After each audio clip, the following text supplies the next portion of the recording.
June 6, 1944, 00:15 hours, strong point, WN62, Omaha Beach. Gefreiter Hinrich Seau drew a clean rag along the barrel of his MG-42, the metal cold beneath his calloused fingers. The concrete bunker was silent, except for the rhythmic sound of waves against the shore below. In his breast pocket, a letter from Greta waited to be sent. Her last one had promised to wait for him, no matter how long victory took. 3 days earlier, he had written back with confidence that still burned in his chest. "The invasion will be their grave. We will throw them back into the sea within hours." Field Marshal Rommel himself had inspected their positions that week. The Desert Fox had peered through Seau's gun aperture, studied the interlocking fields of fire, traced the lines where machine gun sectors overlapped with artillery zones, and given a single, approving nod. "When they come," Rommel had said, his voice carrying the weight of North African victories, "this beach will be their cemetery." Through the firing slit, Seau could see nothing but peaceful darkness stretching across the channel. The night was calm, almost serene, the kind of night that promised nothing would change by morning. In 12 hours, that same young soldier would be found collapsed against his gun mount, face streaked with tears and powder residue, surrounded by a mountain of 13,500 empty brass casings. His MG-42's barrel would be warped beyond use from sustained fire, glowing cherry red even in daylight. And through that same firing slit, he would watch an invasion force so incomprehensibly vast that his brain would refuse to process the mathematics of what his eyes were seeing. Though Seau would later claim, in the fog of trauma and pride, to have inflicted between 1,000 and 2,000 casualties, that morning, historians would note the impossibility of such numbers. Total American casualties at Omaha Beach, from all German positions combined, numbered approximately 2,400. The truth was both simpler and more devastating. One man with one gun, no matter how skilled or determined, could not stop what was coming. Before we continue, click that subscribe button, like this video, and let me know in the comments where you're watching from. It brings me great joy knowing that these war stories and lessons get to people all over the world. Your support helps us bring more thrilling war stories, and trust me, you won't want to miss them. Now, let's get back to the story. The arithmetic of Germany's defeat would not be calculated in strategic war rooms or intelligence briefings. It would be written in the shattered testimonies of men like Seau, soldiers who witnessed the largest amphibious invasion in human history from the wrong side of history itself, from bunkers that were supposed to be impregnable, with weapons that were supposed to be enough. The Atlantic Wall stretched 1,400 miles from the fjords of Norway to the Spanish border, what Goebbels' propaganda machine called the most formidable defensive system ever constructed. Along the Normandy coastline alone, 58 divisions of varying strength and quality manned positions that had consumed 17 million cubic meters of concrete and 1.2 million tons of steel. Hitler had personally declared it impregnable, the fortress that will throw back any invasion attempt within hours. The numbers at Omaha Beach seemed to justify such arrogance. German army records documented 8 reinforced concrete bunkers, 35 pillboxes, 4 artillery casemates, 18 anti-tank gun positions, 45 rocket launcher sites, 85 machine gun nests, and 6 mortar pits, all positioned to create overlapping kill zones across every meter of sand. The beach itself had been transformed into an industrial death trap. 3,700 obstacles planted in the tidal zone, Belgian gates and Czech hedgehogs welded from railway iron, wooden stakes topped with teller mines waiting beneath the waterline. Behind the dunes, 6.5 million mines had been laid in carefully documented patterns, though Rommel had argued for 60 million, 10 times that number. Oberst Ernst Goth, commanding the 916th Grenadier Regiment near Bayeux, had personally calculated the theoretical firepower his sector could deliver. His 4 artillery batteries could sustain 120 rounds per minute into the beach approaches. Combined with neighboring batteries, German commanders believed they could concentrate enough steel and high explosive to obliterate any landing force before it reached the seawall. These calculations, however, assumed 3 critical factors: unlimited ammunition, intact communications, and an enemy bound by the same material constraints as themselves. All 3 assumptions would prove catastrophically wrong. June 5th had delivered weather that Luftwaffe meteorologist Walter Stobbe, working from his Paris station, had declared impossible for invasion operations. Wind speeds reached 20 to 25 knots. Waves climbed to 6 feet, and low clouds hung oppressively at 500 feet. Using data from U-boats and Atlantic weather stations, Stobbe had assured the High Command that such conditions would persist for at least 2 weeks, perhaps longer. Based on this meteorological certainty, the German command structure began to relax. Senior officers departed their posts for long-delayed leave. Rommel himself left Normandy on June 5th, driving to Germany to celebrate his wife Lucy's birthday, carrying a pair of gray suede Paris shoes wrapped carefully in his luggage. General Friedrich Dahlmann, commanding 7th Army, ordered his division commanders to attend war games in Rennes, an exercise meant to sharpen their responses to theoretical invasion scenarios. Even the E-boat patrols that normally prowled the channel had been cancelled. The seas were too rough for effective operations. This meteorological confidence would become the first domino in a cascade of German miscalculations. Unknown to Stobbe and his team, the Allies possessed weather stations across Greenland and the North Atlantic, data streams the Germans could not intercept. British Group Captain James Stagg had identified what Stobbe had missed: a narrow 36-hour window of marginally acceptable conditions, a brief gap in the storm that would close as quickly as it opened. Eisenhower, weighing the risks of delay against the risks of launching in imperfect weather, had made the decision that would alter history. Okay, let's go. June 6th, 23:15 hours, June 5th. Radar stations along the Norman coast began detecting anomalous activity. Freya and Würzburg radar sets picked up massive aerial formations approaching from multiple vectors, far larger than the routine harassment raids the Allies had been conducting for weeks. Operators studied their screens, noting the formations but filing reports marked probable deception operation. They had seen this pattern before: phantom raids designed to keep defenders awake, exhausted, jumping at shadows. By 0030 hours on June 6th, however, reports flooding into regional headquarters began to fracture the pattern of normalcy. Fallschirmjäger, paratroopers, were landing across Normandy, but the reports contradicted each other wildly. Some units reported drops to the east near the Orne River, others to the west near Sainte-Mère-Église. Some claimed British troops, others American. Some paratroopers seemed to be dummies, cloth figures with firecrackers attached, designed to simulate gunfire and sow chaos. Operations Titanic and Rupert, though German intelligence didn't know the code names, were working exactly as intended. The defenders couldn't distinguish real threats from phantoms. Major Hans von Luck, commanding the 125th Panzer Grenadier Regiment of 21st Panzer Division, was among the first German officers to grasp the scope of what was unfolding. Awakened by frantic reports of paratroopers landing near his forward positions, he immediately grasped the tactical reality. Airborne forces marking drop zones meant one thing: an amphibious landing would follow at dawn. He requested permission to attack immediately, to crush the paratroopers before they could consolidate. The response from division headquarters came back ice cold. Do not move.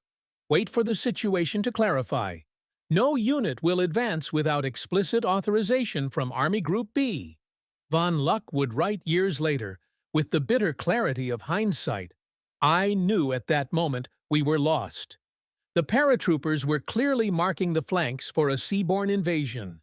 Every minute we sat paralyzed gave them time to dig in, to organize, to prepare.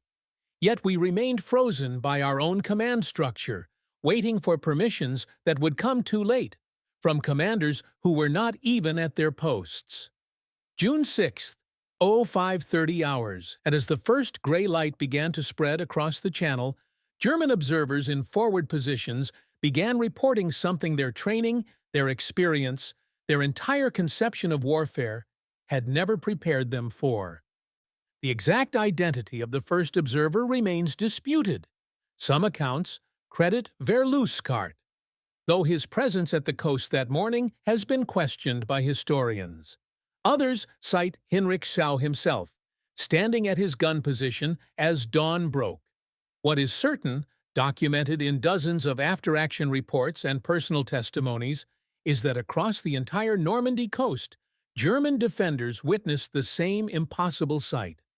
From horizon to horizon, the sea had transformed into steel. Not dozens of ships, not hundreds, thousands. Warships and transports and landing craft of every conceivable size and description, spreading across the channel like a gray industrial carpet that stretched beyond the limits of vision. Massive battleships with gun turrets the size of houses. Cruisers and destroyers in formations so dense they seemed to touch, and behind them an endless flotilla of landing craft, thousands upon thousands of them, churning toward the beaches in waves that had no end. Allied records would later document the scale. 6,939 vessels, 1,213 warships, 4,126 landing craft, 736 ancillary vessels, 864 merchant ships, the largest naval armada ever assembled in the history of human warfare, larger than all the fleets of ancient Rome combined, larger than anything Sau or his comrades had ever imagined possible. To German defenders raised on 4 years of propaganda about Allied weakness, about American industrial incompetence, about the divisions between capitalist democracies that would prevent them from mounting effective operations, the sight was psychologically devastating before the first shot was even fired. Bernhard Frerking, an artillery forward observer at WN62 who would be killed before noon, reportedly turned to his gun crew and whispered, "Mein Gott, it's the whole world. They've brought the entire world to our doorstep." 0550 hours. The bombardment commenced.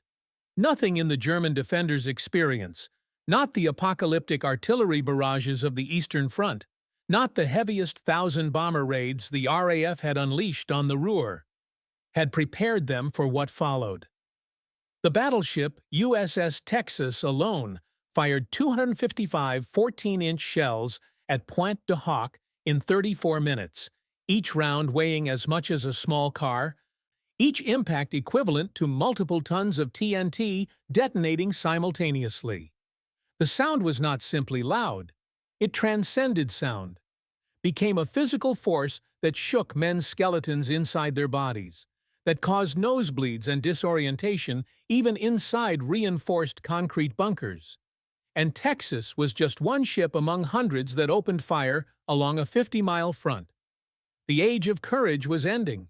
The age of industrial mathematics had arrived on the beaches of Normandy, delivered in shells and steel and production statistics that no amount of German discipline could overcome. June 5, 1944. Luftwaffe Weather Station, Paris. Walter Stobie studied the meteorological charts with the satisfaction of a man delivering good news. Wind speeds, 20 to 25 knots. Wave heights, 6 feet and climbing. Cloud ceiling, 500 feet. Thick and impenetrable. He reached for his telephone and delivered his assessment to Luftwaffe High Command with absolute confidence. Invasion conditions impossible for at least 2 weeks, possibly longer. The data was irrefutable. U-boat reports from the Atlantic confirmed the storm systems. Weather stations from Norway to Brittany showed the same brutal pattern. No rational military commander would risk the largest amphibious operation in history in such conditions. The channel would chew invasion barges to pieces. Paratroopers would scatter uselessly in the wind. Naval bombardment would be wildly inaccurate in rolling seas. Stoibe filed his report and went to bed, certain he had given the Wehrmacht a gift. 2 weeks of rest. 2 weeks to strengthen positions. 2 weeks before the Allies could possibly attempt their inevitable assault. He had no way of knowing that across the channel, Group Captain James Stagg was reading different data from weather stations the Germans didn't know existed, and seeing a narrow window where Stoibe saw only storms. June 5th, German 7th Army Headquarters, Le Mans. The meteorological certainty rippled through the command structure like a sedative. General Friedrich Dollmann reviewed Stoibe's report and made his decision. Division commanders would attend the scheduled war games at Rennes. Training exercises to prepare for the theoretical invasion that clearly wasn't coming this week. In La Roche-Guyon, Field Marshal Rommel made his own calculations. His wife Lucy's 50th birthday was June 6th. He hadn't seen her in months. The weather made invasion impossible. The Führer had been asking to meet about beach obstacles and artillery placement. He could drive to Germany, deliver his birthday gift personally, brief Hitler on defensive preparations, and return within 48 hours, long before the weather cleared enough for Allied action. At 06 hours on June 5th, Rommel's staff car departed Normandy, the gray suede shoes carefully wrapped in the back seat. By noon, senior officers across 7th Army had followed suit. Some to Rennes for war games, others to Paris for meetings that could have waited. Others simply to mistresses in nearby towns, seizing a rare opportunity while weather kept the enemy grounded. The Atlantic Wall remained formidable, its guns manned, its bunkers occupied. But its command structure had decapitated itself based on a weather forecast that was already wrong. June 5th, 23:15 hours, radar station, Normandy coast. Gefreiter Klaus Hoffmann stared at his Würzburg radar screen and frowned. Massive formations approaching from the north, bigger than the usual harassment raids. He logged the contact and marked it Probable Deception Operation. For 6 months, the Allies had been sending phantom raids to keep German radar operators exhausted, jumping at ghosts. This looked like more of the same. By midnight, reports began contradicting reality. Paratroopers landing near Caen. No, near Sainte-Mère-Église. British troops. No, Americans. Some weren't even fighting back when fired upon, just hanging from trees like cloth dummies with firecrackers attached. At 21st Panzer Division headquarters, Major Hans von Luck read the scattered reports and felt ice in his stomach. Airborne drops on both flanks of a 50-mile sector meant one thing. They were marking zones for an amphibious assault at dawn. He requested immediate permission to attack, to crush the paratroopers before they consolidated, before they became a genuine threat. The response came back from Division Command. Wait for clarification. No movement without authorization from Army Group B. Army Group B, whose commander was driving through Germany with birthday shoes in his car. Von Luck put down the telephone and stared at his maps, watching minutes tick away into hours. Every one of them a gift to the enemy. His paralyzed command structure refused to let him fight. Outside, in the darkness, the invisible enemy was becoming very real. And the men who should have been coordinating Germany's response were scattered across France, confident that the weather had made invasion impossible. June 6, 1944, 5:30 hours, Omaha Beach. The first gray light of dawn crept across the channel like a curtain rising on a stage no one wanted to see. Hinrich Sau had been awake for hours, nerves taut, from the confused reports of paratroopers and phantom raids. He moved to his firing slit to scan the horizon for the dawn patrol, the usual empty expanse of water that had greeted him every morning for 8 months. He stopped breathing. The channel had vanished. In its place, steel. Ships beyond counting, beyond comprehension, stretching from horizon to horizon in a gray industrial carpet that seemed to cover the entire surface of the sea. Battleships the size of city blocks. Cruisers and destroyers in formations so dense they appeared to touch. And behind them, a second wave, and a third, and a fourth, landing craft by the thousands, churning white wakes as they advanced in lines that had no beginning and no end. Xiao's hand fumbled for the field telephone. His voice, when it came, sounded hollow even to himself. "Commandant! Commandant! You need to see this." 05:35 hours. WN-60 to command bunker. Oberleutnant Frerking pressed his binoculars against the observation slit and felt something fundamental break inside his chest. 4 years of propaganda about Allied weakness, about American industrial incompetence, about the divided democracies that could never coordinate effective action. All of it disintegrated in a single glance. "Mein Gott," he whispered. The words felt inadequate. "It's the whole world. They've brought the entire world." His artillery sergeant, a veteran of the Eastern Front who'd survived Stalingrad, simply stared. No words. The math was too obvious. Every German gun on this beach, firing continuously until barrels melted, could not sink even a fraction of what they were seeing. Frerking reached for the telephone to headquarters. The line was already jammed. Every position along 50 miles of coast reporting the same impossible sight.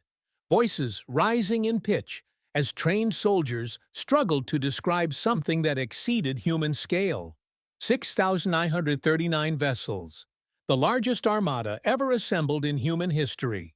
But Frerking didn't know the number. All he knew was that courage had become irrelevant sometime in the last 60 seconds. 05:50 hours. The hammer falls. The sea erupted in thunder. USS Texas opened fire, her 14-inch guns hurling shells the weight of automobiles. Arkansas followed. Then Nevada, still bearing scars from Pearl Harbor, unleashing fury accumulated across 3 years. Dozens of destroyers added their voices. Cruisers, monitors. The entire armada became a single monstrous artillery piece stretching across the horizon. The sound transcended hearing. It became pressure, physics, a force that rattled teeth and liquefied organs. Inside bunker WN-72, Gefreiter Hans Weber pressed his hands over his ears and screamed, not from fear, but because his eardrums had ruptured from overpressure. A 14-inch shell struck bunker WN-71 directly. 2 feet of reinforced concrete designed to withstand anything the Allies possessed simply ceased to exist. The 6 men inside were vaporized so completely that no remains would ever be found. Just carbon shadows on the back wall. At WN-65, the concussion from a near miss collapsed the ventilation system. 12 German soldiers died in darkness, buried alive in their impregnable fortress, suffocating on concrete dust while their fingernails tore bloody furrows in the walls. 06:15 hours. In his bunker, Hinrich Sau gripped his MG-42 with white-knuckled hands and tried to make his mind accept what was happening. The bombardment had been going on for 25 minutes. 25 minutes of continuous thunder that showed no sign of stopping. His bunker shook with each impact. Dust rained from ceiling cracks. Someone was vomiting in the corner. Through the firing slit, the landing craft kept coming, endless waves advancing through geysers of white water, undeterred by the few German guns still firing. Sau had written to Greta 3 days ago, "We will throw them back into the sea within hours." Looking at the sea of steel now swallowing the horizon, he understood with perfect clarity. There would be no throwing back. There would only be drowning. The mathematics were simple. Germany had already lost. June 6, 1944.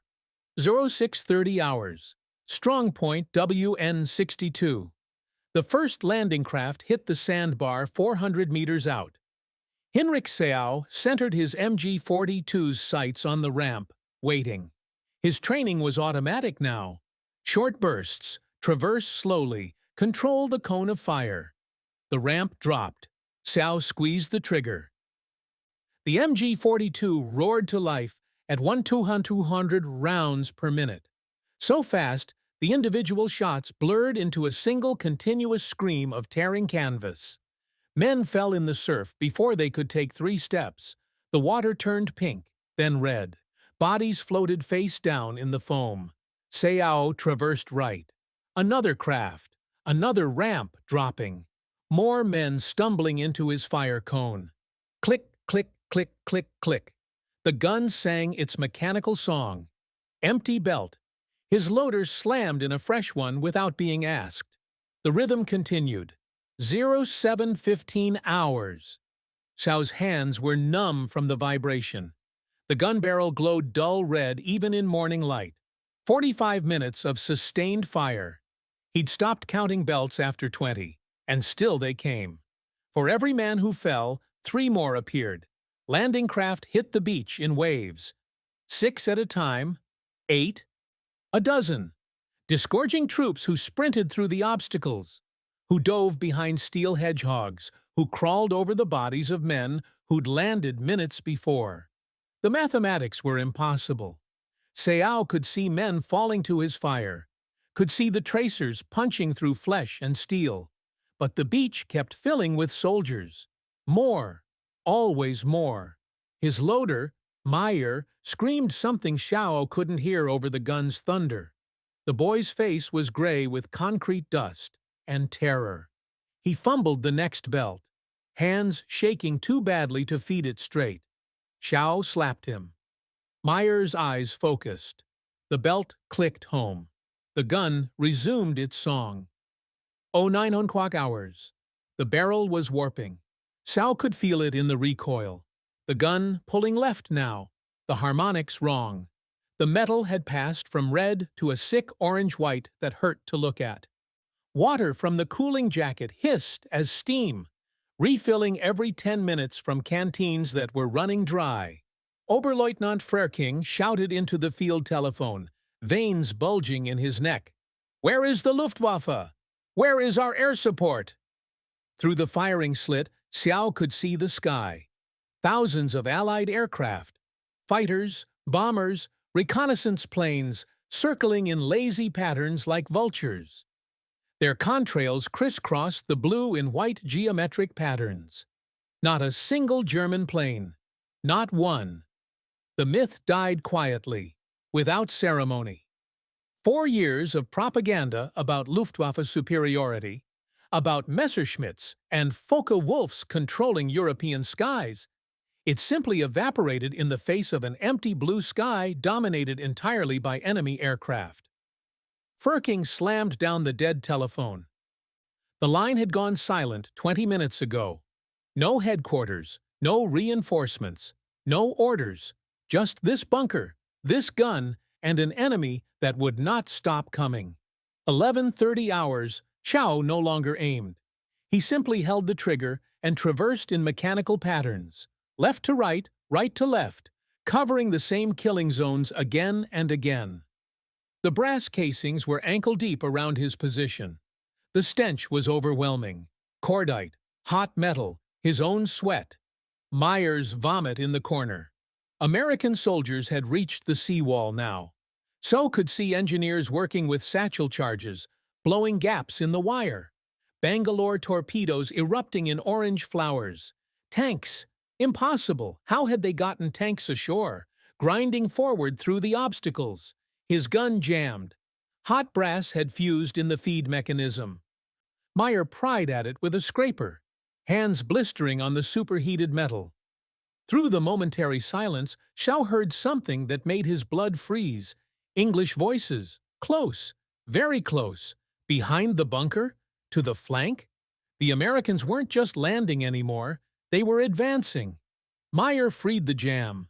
Schau fired again, but his hands were shaking now, the precise mechanical rhythm broken.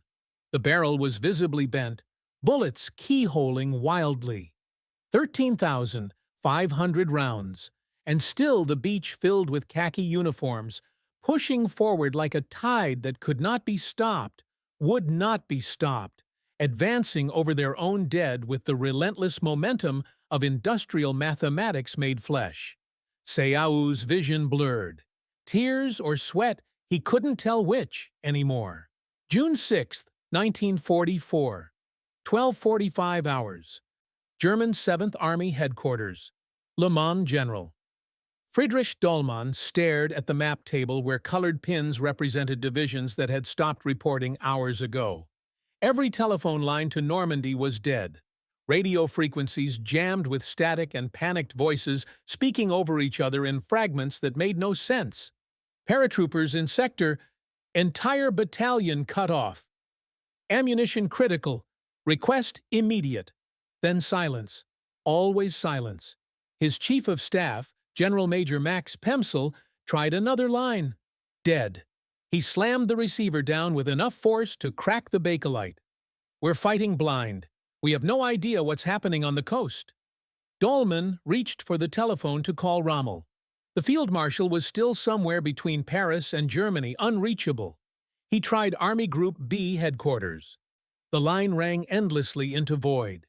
58 divisions under his command. Not one of them could tell him with certainty where the enemy was, how many had landed, or whether the beach defenses still held. The command structure, that precise German hierarchy of orders and reports that had conquered most of Europe, had simply ceased to function. 13:20 hours.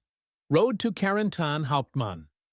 Dieter Wolf led his supply convoy along the coastal road, 3 trucks carrying ammunition desperately needed by the 352nd Division. Intelligence said the roads were clear. Intelligence was wrong. The lead truck exploded in a fountain of dirt and steel. The road ahead vanished into a crater that swallowed the entire vehicle. American paratroopers materialized from the hedgerows. They'd been there all along, invisible, waiting. Wolf screamed for his men to deploy, but the ambush was perfect. Bullets ripped through canvas truck covers. His driver's head snapped back, painting the windshield red. Another explosion. A bazooka round punching through the engine block of the second truck. Wolf ran, abandoned the convoy, abandoned his men, sprinted into the bocage where every hedge concealed enemies and every field might be his last. Behind him, ammunition that was supposed to keep German guns firing for another 12 hours burned in oily black columns. He wasn't a coward. He was simply the first to understand. The roads belonged to the enemy now. Every supply line was cut. Every reinforcement route was a death trap. 1400 hours. Strong point WN62. Hinrich Seau lifted the last ammunition belt with trembling hands. 250 rounds. After that, the MG-42 would become an expensive steel sculpture.